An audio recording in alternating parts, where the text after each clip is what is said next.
Hey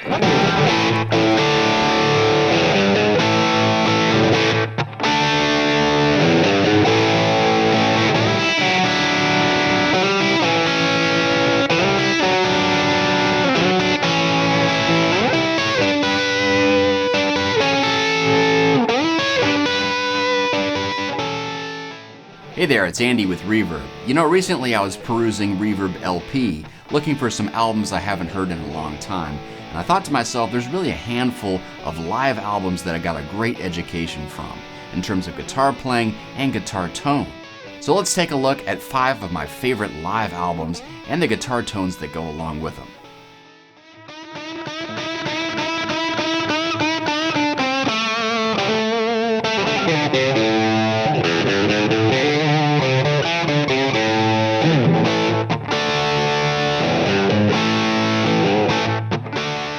First up, it's The Who and Live at Leeds. This has to be one of my favorite albums because there's just so much energy coming from Keith Moon, John Entwistle, and Pete Townsend, all playing through those high-watt stacks.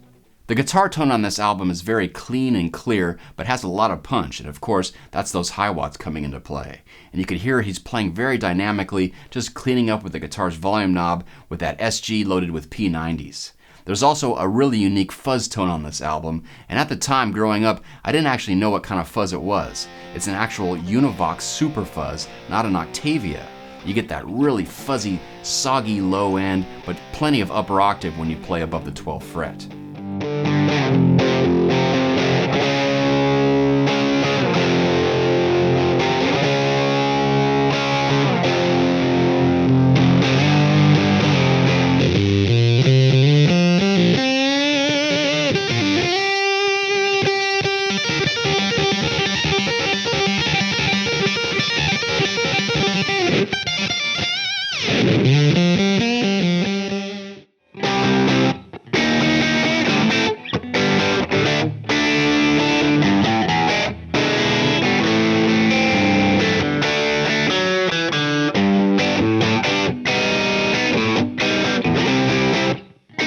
Next is an album I've never stopped listening to, and that's Blur, Live at the Budokan.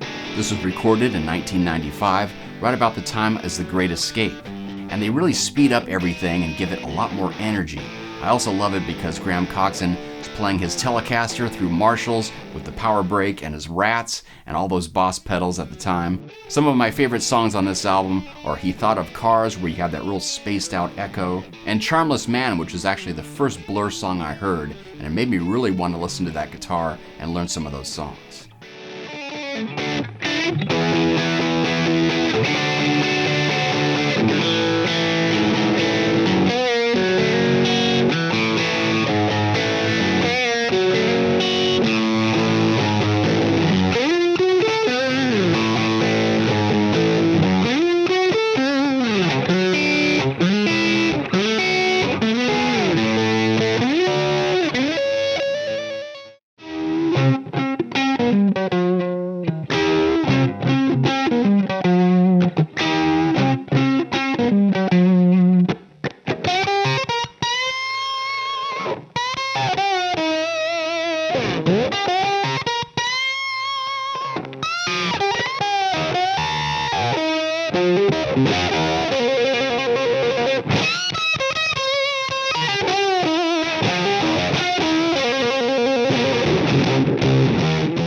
Another album that had a huge impact on me when I was starting out playing guitar is Jimi Hendrix and the Band of Gypsies. This album was recorded in 1969 New Year's Eve at the Fillmore East, and it has Hendrix playing with some old buddies of his, Billy Cox on bass and Buddy Miles on drums. Just a really tight rhythm section, quite different from the Experience.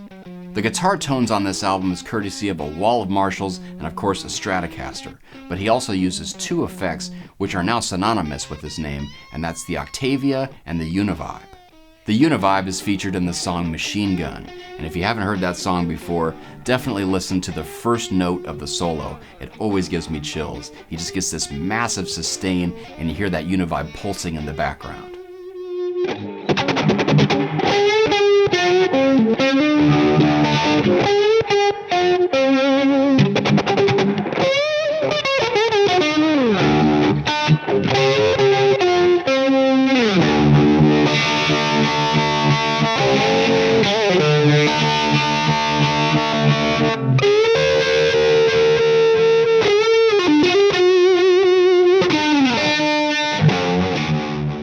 The next live album is Rush and All the World's a Stage. I used to play to this album all the time. I had the cassette tape.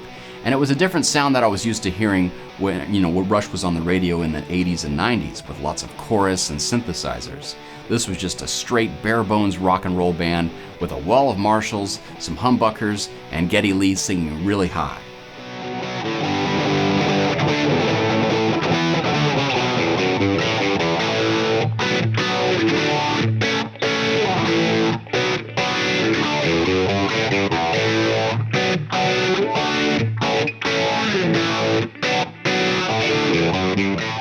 What I found really surprising about Alex Lifeson's guitar tone in this concert is that it almost had sort of a Eric Clapton Crossroads sort of sound, because it's just Marshalls cranked up giving natural overdrive. You could tell he's really just playing with the dynamics, cleaning up with a guitar or maybe a volume pedal, and there's plenty of phaser all over it, and of course Echoplex, which, I love.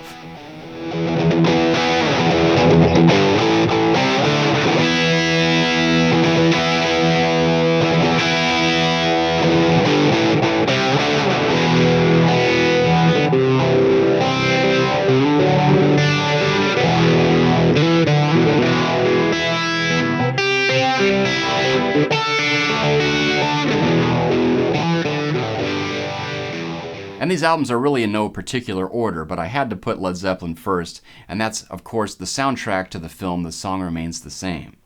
The guitar tone on this album is one of my all-time favorites because you could tell it's just a Marshall, not even cranked all the way to get that real creamy saturation. It's kind of a clear sound and just has a lot of power and volume.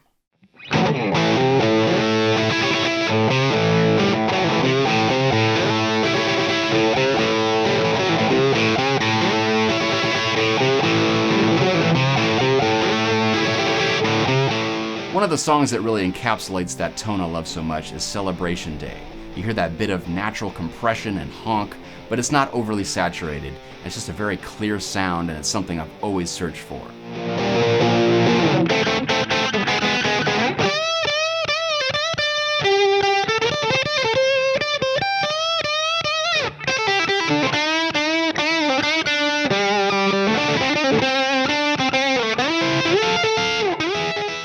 Well, there's a look at 5 of my favorite live albums and the guitar tones that really shaped me as a player. And I saw them all on Reverb LP, so if you want to check them out, they're there. Be sure to leave some comments below on your favorite live albums, and I'll see you next time.